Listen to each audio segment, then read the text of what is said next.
I am going to show you how to check your blood pressure level using the manual method. Normally we use the digital method, but the manual method gives us more accurate reading when checking the blood pressure. I was once finding it difficult to check a patient blood pressure using the manual method, but there are two methods which is also included in the manual method, which are called palpatory method and auscultatory method to check the blood pressure, which helps you get an accurate reading and makes it more easier for you as a beginner. For the palpatory method, it involves you placing your fingers over the radial artery of your patient to feel the pulse before using the stethoscope, while the auscultatory method involves you listening to the heart sound with the stethoscope.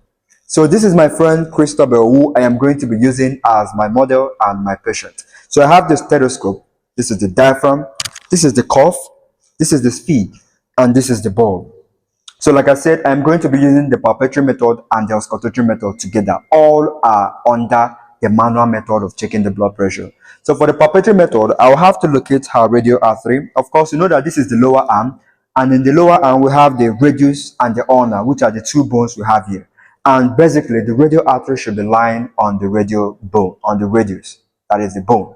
So I'm going to place my finger over her radial artery to feel the pulsation.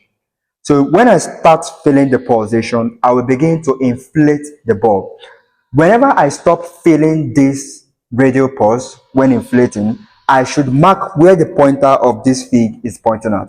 That should literally tell me that the blood pressure, the systolic reading should fall within this range. So I begin to inflate, and I should be as fast as possible when checking a patient blood pressure, because as you're checking the blood pressure, when inflating, the cuff is kind of squeezing the blood flow to these extremities, and it's not good if you leave it for a long time. So you have to be as fast as possible, and when tying the cuff, you should not tie it too tight or too loose. So I will begin to inflate. Remember, if I stop feeling the pulse, I mark where the pointer of the sphy is pointing at.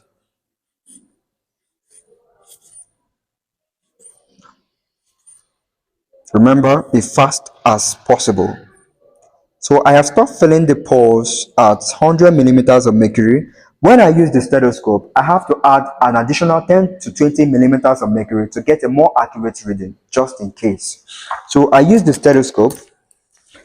Then I place the diaphragm of the stethoscope over the brachial artery. This is where we have the brachial artery. I place this over the brachial artery. Then I add an additional 10 to 20 millimeters of mercury for more accurate reading.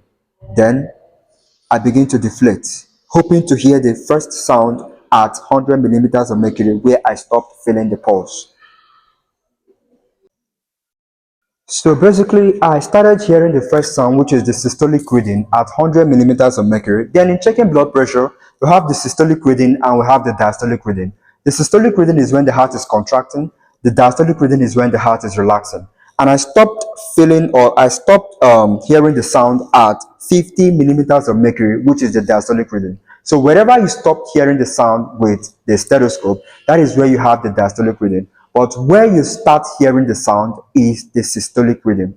So remember, in checking this blood pressure, to make it more easier for you, use the palpatory and auscultatory method. It will help you to get a more accurate reading. And at the same time, if you're still a learner, this is the best way to check the blood pressure without finding it difficult.